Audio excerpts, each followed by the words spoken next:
Châm riêng sầm rạp ngày nìการគម្ពីរអេសាយជំពូកទី12ខទី1ដល់ទី6នៅគ្រានោះឯងនឹងនិយាយថាអោព្រះយេហូវ៉ាអើយទូបង្គំនឹងអរព្រះគុណដល់ទ្រង់បាទទូបាទ្រង់បានខ្ញាល់នឹងរូបទូបង្គំក៏ដោយតែឥឡូវនេះសេចក្តីខ្ញាល់នោះបានបែកចេញទៅហើយទ្រង់បានកំសាន្តចិត្តទូបង្គំវិញមើលព្រះទ្រង់ជាសេចក្តីសង្គ្រោះរបស់ខ្ញុំ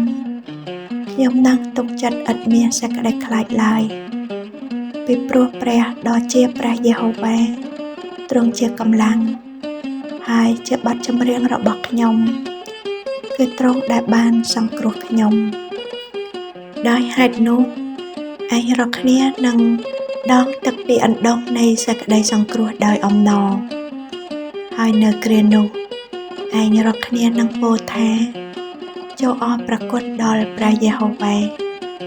ចូលអំពាវនាវដល់ព្រះនាមទ្រង់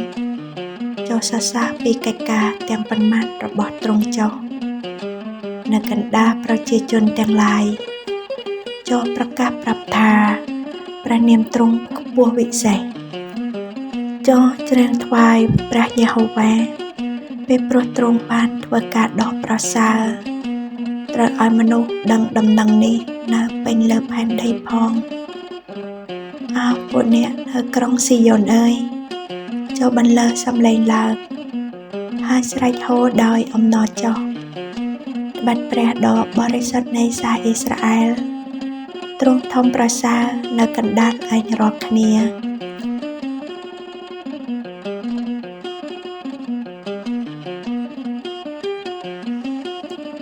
ចូលគិតនិងស្វែងយល់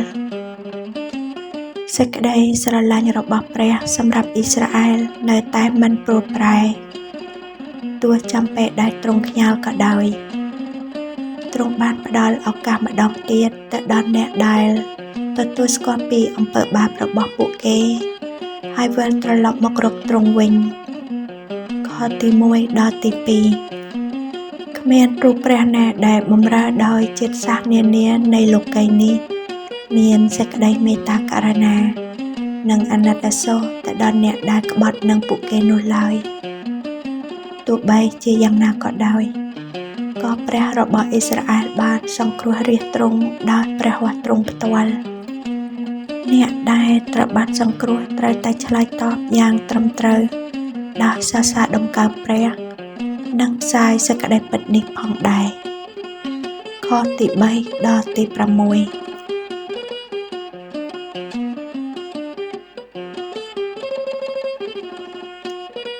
តើព្រះជានរណាដោយផ្អែកលើខទី1ដល់ទី3ព្រះជាកម្លាំងជាចម្រៀងនិងជាសេចក្តីសង្គ្រោះរបស់យើងតាមរយៈជ័យឆ្កាង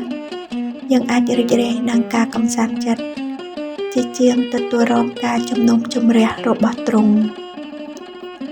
តើយើងកំពុងតែរស់នៅដោយដងទឹកពីអណ្ដូងនៃសេចក្តីសង្គ្រោះដោយអំណរដែរឬទេត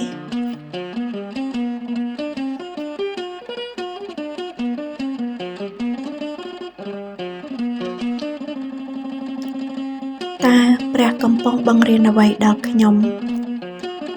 ដែលផ្អែកលើខទី4ដល់ទី6យើងត្រូវតែផ្សាយឲ្យគេស្គាល់ពីកិច្ចការនៃសេចក្តីសង្គ្រោះរបស់ព្រះ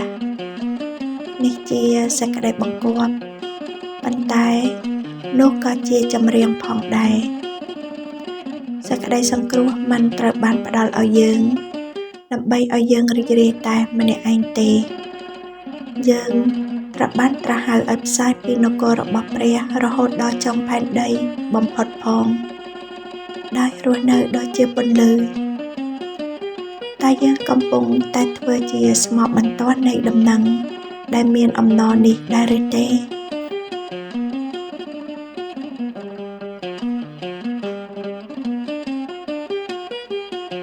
សូមអានបទចម្រៀងសាឡូមោនជំពូកទី5ដល់ជំពូកទី8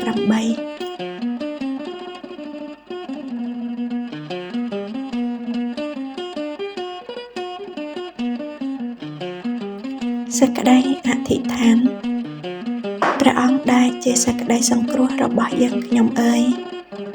សូមជួយយើងខ្ញុំឲ្យរស់នៅដូចជាស្មោះបន្ទាល់របស់ទ្រង់